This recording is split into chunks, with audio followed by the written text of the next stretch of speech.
We're going to be looking this morning at the book of Hebrews, chapter 11. And I know we've been in Hebrews for about 3 months. In chapter 11 for 3 months. So we're going to finish it today, God willing. And it's a rapid-fire succession of names at the end of this amazing chapter, enthusing us about the value of faith.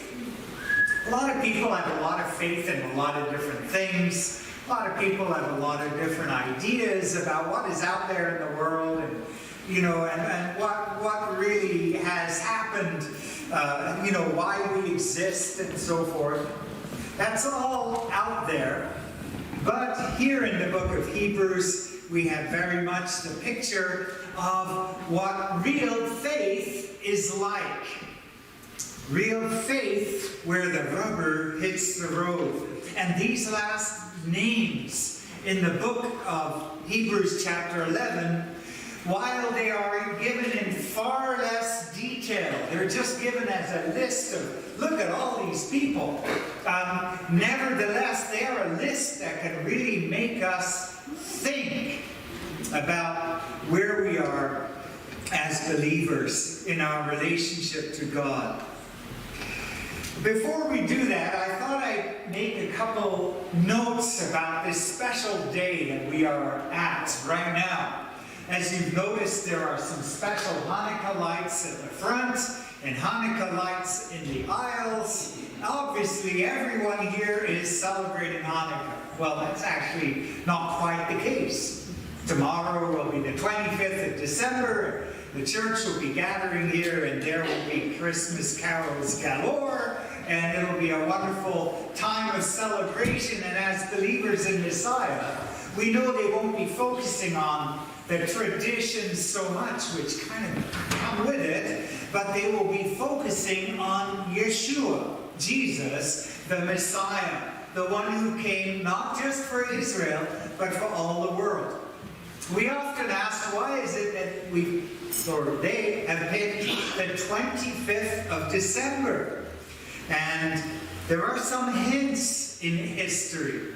For example, Chrysostom, who writes in the 4th century, that actually means he is 300 years after Yeshua. He says, since ancient times, it has always been the 25th of December. Why would he say that? And that's the Roman calendar, not the Jewish calendar. Well, that's because there's an even much more ancient source than him, called the Apostolic Constitutions, that says that let me read it to you. Brethren, observe the festival days, and first of all, the birthday which you are to celebrate on the 25th of the 9th month. And you go, well, what kind of birthday is that on the 25th of the 9th month? What is the 9th month?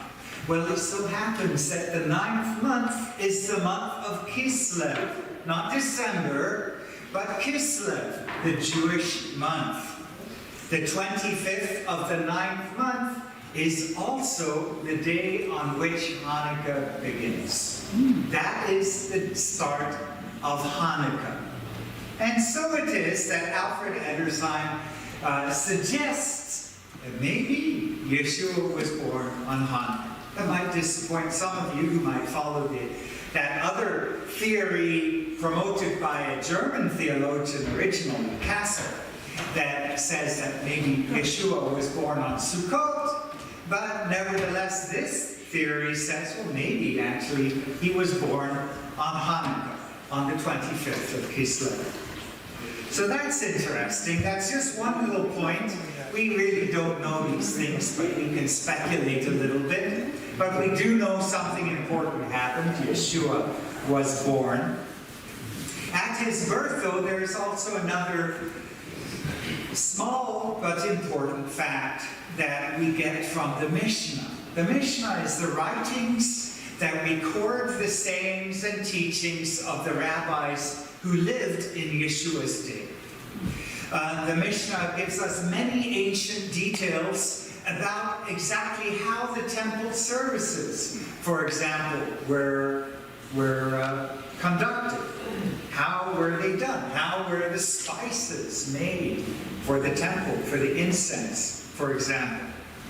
And so the Mishnah says that actually it is expressly forbidden to raise sheep, to have flocks of sheep in the land of Israel other than in the wilderness. In other words, in populated areas, in areas that are suitable for dense agriculture, you don't keep sheep. You keep sheep out in the rangeland, in the wildernesses. That's something that happens naturally, but they had actually made it kind of a principle.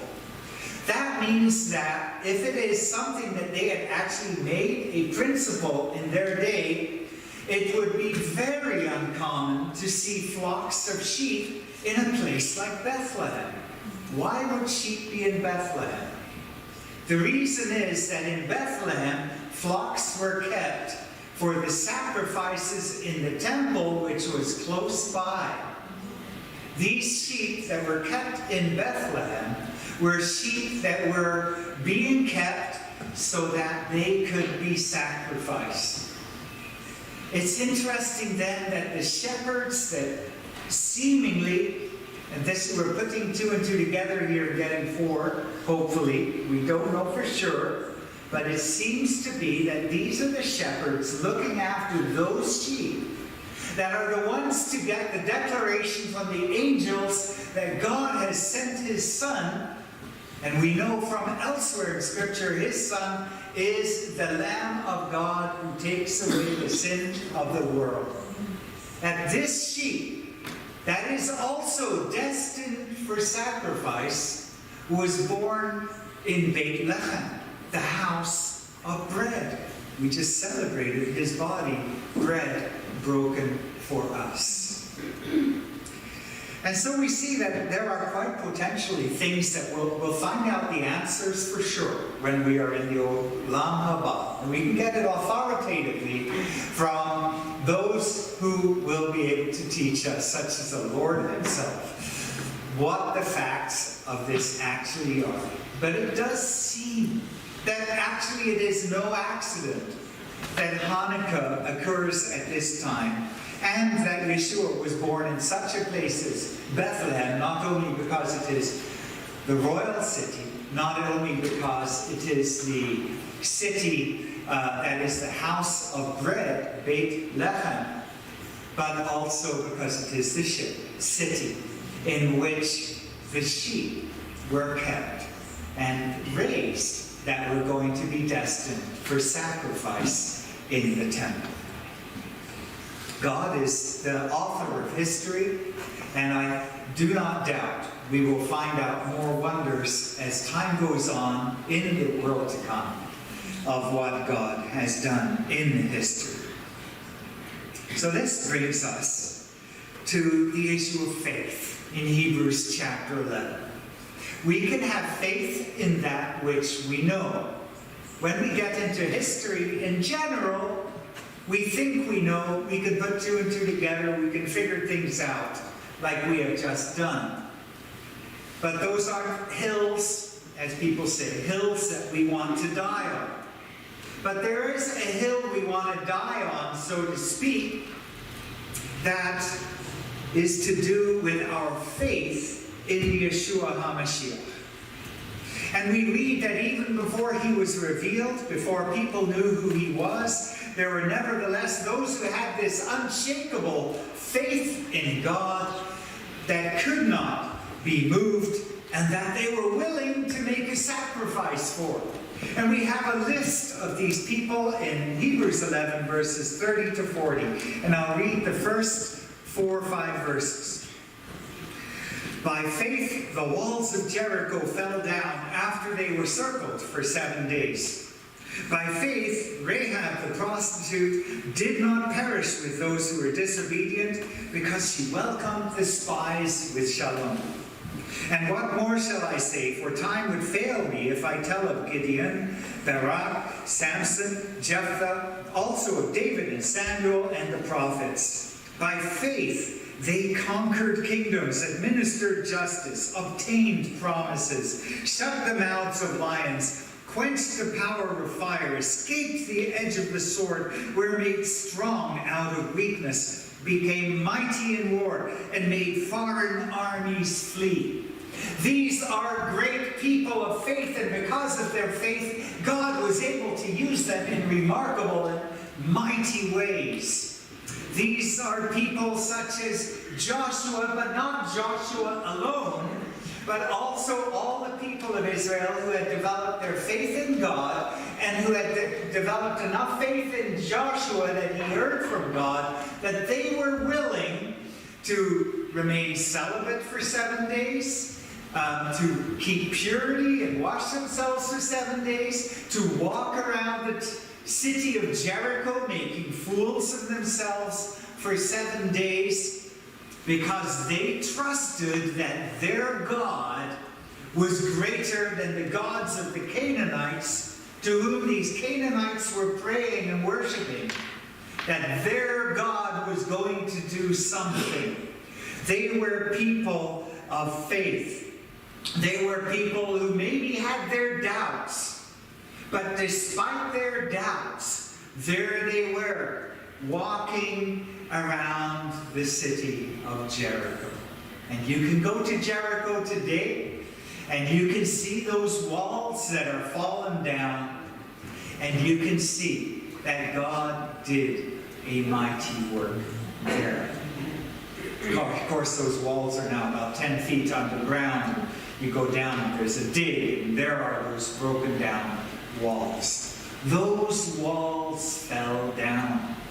God worked, and he worked with their faith. They demonstrated faith. God did the deed. Our God is a great God. We see more about the great things that God can do with faith through Rahab, the prostitute. And there's no mincing of words here. There's no whitewashing of her history. Oh, she's a believer now, and so she's a different person. This is who she was at that point in time. She was a prostitute then, but now she is being held up as someone who is a woman of faith. Because despite her life and her lifestyle, she realized who God was, and she changed her life and that of her family to some degree. Because she believed in God, God transformed her. And Rahab becomes eventually the ancestor of Jesse, the ancestor of King David, and therefore the ancestress, I should say, of Messiah himself. Why? Not because she was the most virtuous woman in the city of Jericho, but because she had faith, and her life changed accordingly. And so she did not perish with those who were disobedient, because she welcomed the spies with shalom. And we know she not only welcomed them with shalom, but she gave them a way to escape from the city. She delivered them from their enemies. And so in Joshua chapter 2 and verse 11, she makes her declaration of faith. She speaks about her and the people in Jericho, but she is the one whose life changes because of this. When we heard about it, the great victories that God had done for Israel, delivering them from Egypt, delivering them from hostile armies in the wilderness, providing for their needs, our hearts melted, and no spirit remained anymore in anyone because of you. Because of you Israelites. For Adonai your God, he is God in heaven above and on earth beneath. That is her declaration of faith. She doesn't know much about God. Her theology isn't developed. but she knows who God is, and she believes in him, and she is going to put her future in God's hands rather than the gods of the Canaanites. She is changing her ways. And so she is used as someone who is an example of faith, but also in the book of James, Yaakov writes in James chapter 2 and verse 25 that Rahab the prostitute also proved righteous by works when she welcomed the messengers and sent them out another way. And his statement is her faith and her works went together. And that's exactly what we're seeing here in Hebrews, where we are being told about the importance of faith, is that we know these people's faith by what they did. They walked around the walls of Jericho. Rahab risked her life and betrayed, honestly, those who were in her city, because she knew that better betray them than the one true God, because he is the true God on heaven above and on earth beneath. There are other examples that we are given, and interestingly, they are in kind of in pairs. Like there's 6 names that are given in rapid succession, and in each pair, F.F. Bruce makes this point in his commentary, each pair is given to us in reverse order chronologically, which is kind of weird to our modern way of thinking, but that's how it is in the book of Hebrews. And so we read about Gideon and Barak. Barak came before Gideon, but here it's Gideon and then Barak. Gideon was someone who had a great victory over the Midianites. He is someone who had a lot of doubts about whether he should proceed with this great deliverance plan. He really didn't know.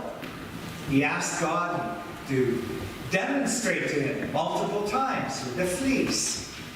Is this truly you who are speaking to me? Is this truly what I should be doing? And yet, he is the one who had the great faith to deliver Israel from this much more powerful neighboring kingdom. There is Barak. Barak is the one who says to Deborah, my wife's name is Deborah, but he says to Deborah, go with me so that I will be sure that God is going to give us the victory. She tells him to go. He says, no, I kind of need you to hold my hand.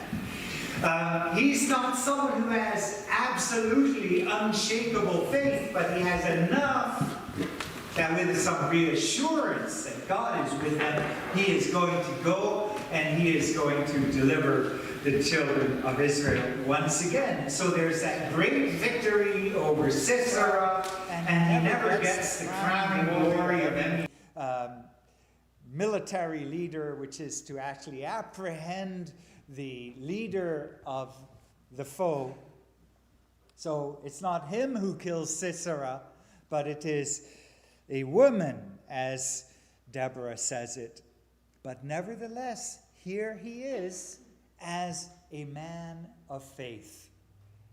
Again, we're reassured. These are real people who have real doubts, who have real maybe uncertainty in their lives, but nevertheless, they believe and they go forward, and God blesses. Mighty things are done through them. The next name might surprise you. It's Samson and then Jephthah. Both of them might surprise you. Samson, wasn't he this guy who had he was kind of a womanizer, or at least that was his weak spot? And didn't he just do foolish things and let out and blurt out the secret to his power, which was that God had set him apart as a Nazirite? and to do away with his Nazirite status by cutting his hair would cut off his connection to God's power? Isn't Samson someone whom we would maybe kind of pity rather than consider a man of faith? But here, actually, he knew that God had a special role for him in Israel's history, and we see he actually is a man of faith. And actually, if we look at Judges chapter 14 and verse 4, we can see, for example, he was active in that. So when his mother and father did not know what he was doing and why he was doing it in pursuing a certain woman, we read that actually he was seeking a pretext against the Philistines. He knew that God had a role for him to play in delivering Israel from the Philistines, and he was seeking a pretext he was looking for a fight, but he was doing so because he believed God had his hand on him, which he ultimately did. There's Jephthah. We think of Jephthah with mixed emotions, because what was he really saying when he said, I will sacrifice the first thing that comes out of my house to the Lord if the Lord gives me victory over our foes? And his daughter came out. What on earth happened to her? Was she actually physically sacrificed? Was she kept unmarried throughout her life as a result? We're not absolutely sure, and there are different views on that. But either way, we look at him, and we wonder. But on the other hand, he is someone who made a vow to the Lord, and he kept it. Rash as he might have been, and rash as we might find ourselves to be at some points in our lives, saying and promising silly things, maybe even dangerous things, he was someone who believed in God enough that he kept his word to God. He trusted God. A lot of great names here that we might not have thought of. We think not only of these, such as Samson and Jephthah, but now David and Samuel. David again, he was appointed by Samuel. He came after Samuel, and yet here he is the first in the list. And David and his faith in God are so obvious to us. Here he is, just like us, a fallen person, maybe actually much better guy than us in many ways, very capable warrior, incredible leader of the people of Israel, leading the whole nation to great victory.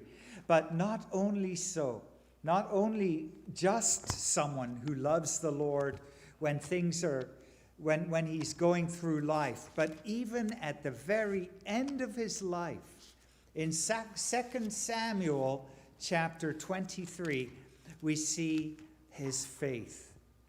Because there we read, these are the last words of David. And we always like to say, what are a person's last words? Because sometimes that's very meaningful. And this clearly is. Now, 2 Samuel 23, these are the last words of David, the utterance of David, son of Jesse, the utterance of the man raised on high, the anointed God, of the God of Jacob, and the sweet singer of Israel. So the writer has said all that about David. This is what David said. The Ruach Adonai, the Spirit of the Lord, has spoken through me, and his word is on my tongue. The God of Israel has said, the Rock of Israel has spoken to me. He who rules over men righteously, he who rules in the fear of God, he is like the light of the morning when the sun rises, a cloudless morning of glistening as grass springs from the earth. Is it not true that my house is with God? He made an everlasting covenant with me, ordered and secured in all things. Will he not make all my salvation, all my Yeshua, and every desire come to fruition? These are the words of a man of faith in God, and a man who also believes that God truly did give him a fulfillment, a promise that would be fulfilled. And Samuel is, of course, the founder of the schools of the prophets, a great man of faith in times of old against much opposition. These are amazing people. They did amazing things, and there are actually 9 things that you can list here that they did. They conquered kingdoms. That might be King David. Sure fits. They administered justice. Well, that would be Samuel, you would think. They obtained promises. Well, David obtained promises for sure of King Messiah. But Abraham, Isaac, and Jacob also obtained promises, all by faith. They shut the mouths of lions. And you're probably thinking, this is a bit like, what is that show on Jeopardy or something, where you're supposed to figure out who's being talked about? What is someone who shuts the mouths of lions? That would be Daniel. They quenched the power of fire. Who did that? Shadrach, Meshach, and Abednego. Quenching the power of fire by faith. In other words, they went into that fire by faith in God. Escaping the edge of the sword. Remember Elijah escaping from Ahaz, who wants to kill him. Then we have those who are made strong out of weakness. Again, we can think of Elijah. There he is, in the wilderness, very weak.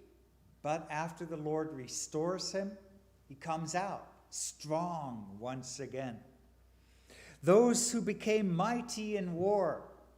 And you didn't need to tell Jews in the first century who became mighty in war. They could think of all the godly kings in times of old, but they were very aware of what happened on Hanukkah, 165, well, by now we're talking 165 plus another 65, so 230 years before. They are very cognizant, very aware of the fact that God had done mighty deeds for their ancestors in days of old.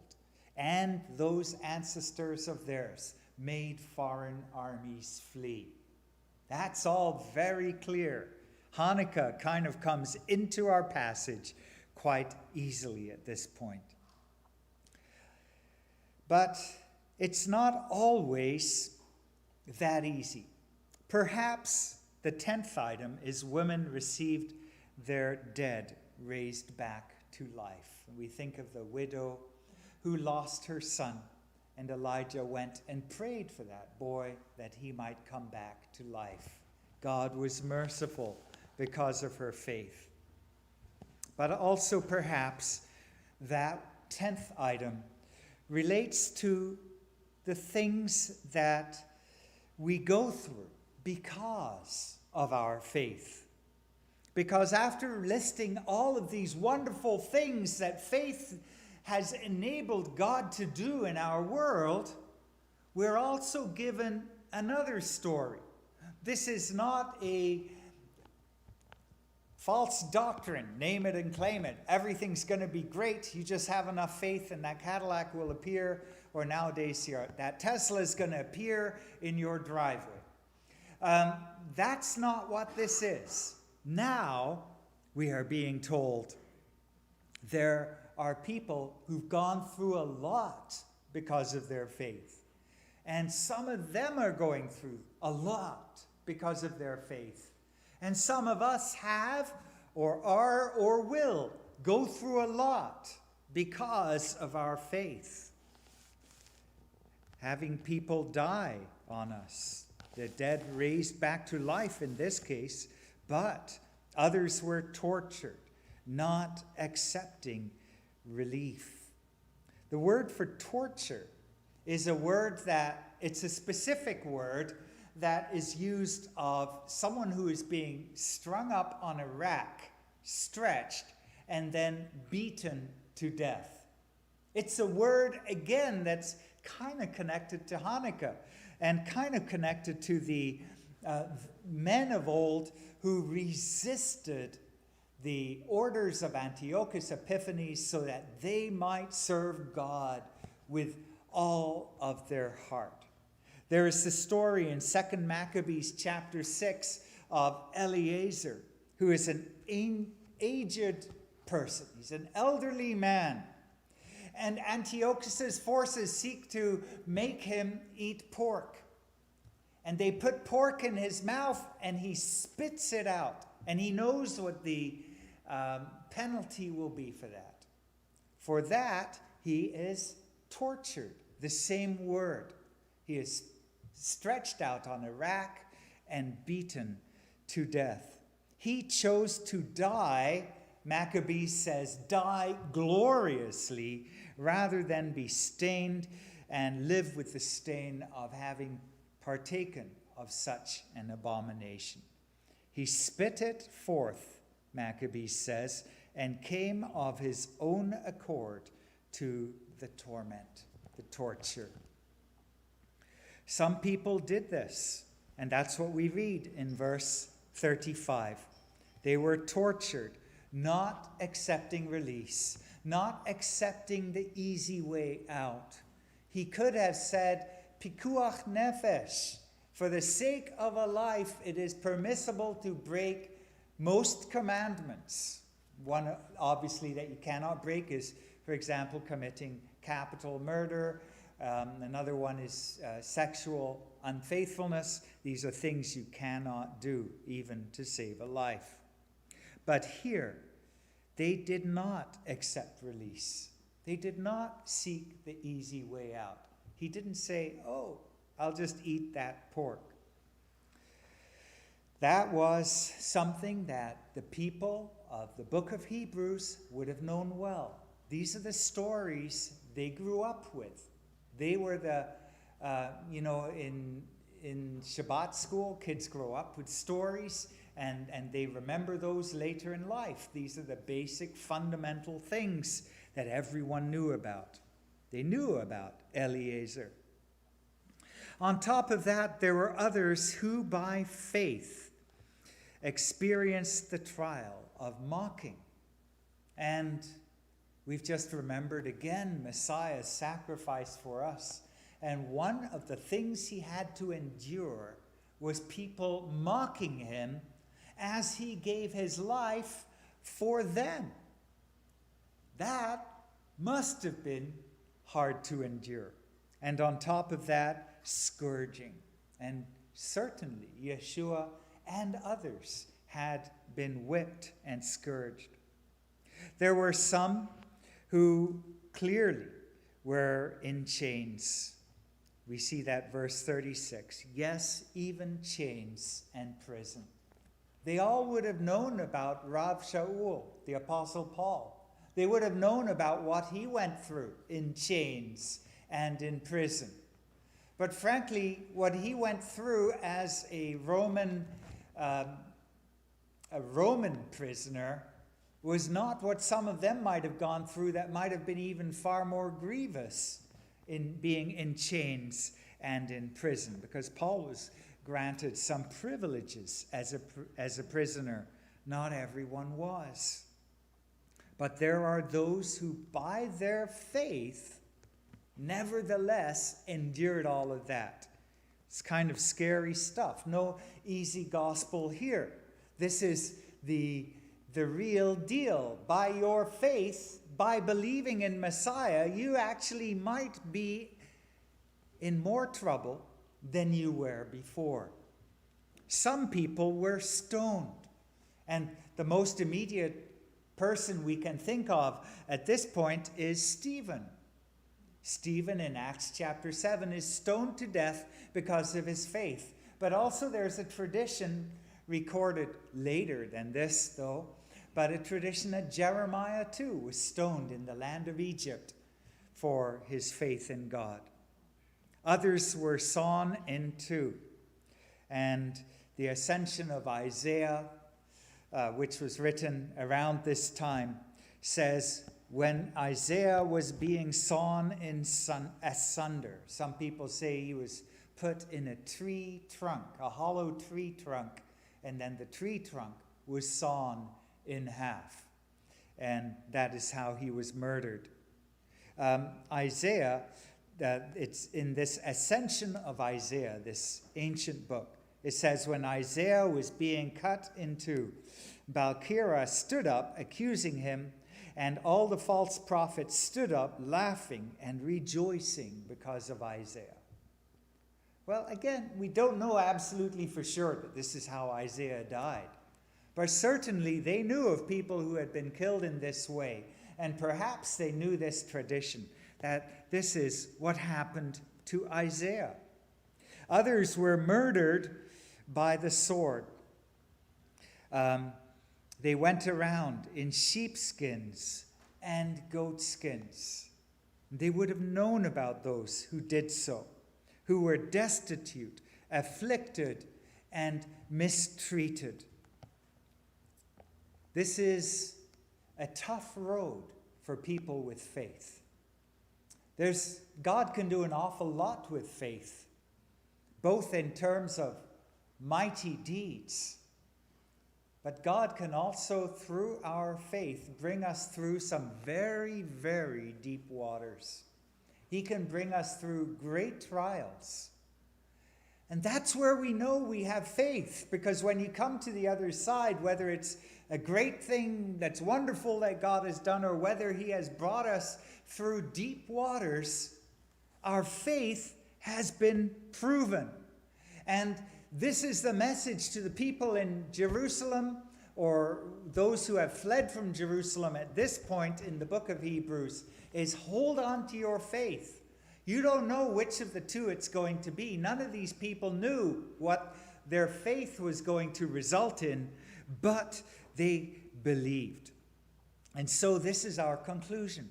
We read in verse 38, the world was not worthy of them. Wow. I don't know if the world's ever going to say that about us, but it would be wonderful if our faith was of this depth and quality. The world was not worthy of them. They wandered around in deserts and mountains, caves and holes in the ground. As Yeshua himself said, he didn't have even a hole in the ground to live in. And all these, though commended for their faith, did not receive what was promised. None of them saw Messiah, these people in days of old. They didn't receive his son. And we read in verse 40, because God has provided something better for us, so that only with us they would reach perfection. And that's what we have to look forward to. With these saints of old, as people would say, the tzaddikim from ancient days, together with them, we are being reminded we are going to reach perfection. We are going to be in God's presence. As people of faith, we are united with them of whatever age they lived in, and we have a hope. And that is the ultimate promise of faith.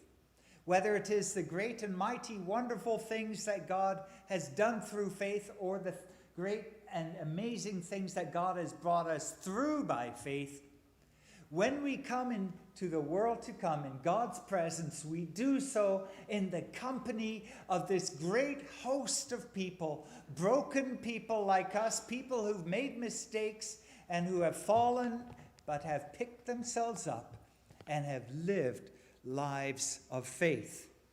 And so on this Hanukkah, we are being reminded of how valuable faith is, because it was faith that drove the Maccabees to do what they did.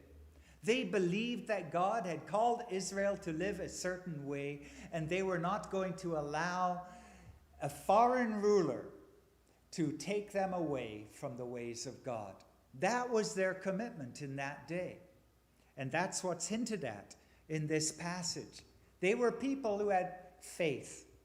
They did not know when they revolted against Antiochus Epiphanes, they did not know that centuries, maybe 21 centuries or 22 centuries later, people would be celebrating those amazing victories that God gave them. They didn't know that they wouldn't be crushed and destroyed. But they did it because it was the right thing. They stood up. They had faith. And so we have faith today. God is alive, and God is going to continue bringing his great purposes to pass on this Hanukkah, on every Hanukkah, and in his presence he will bring his purposes to pass for us.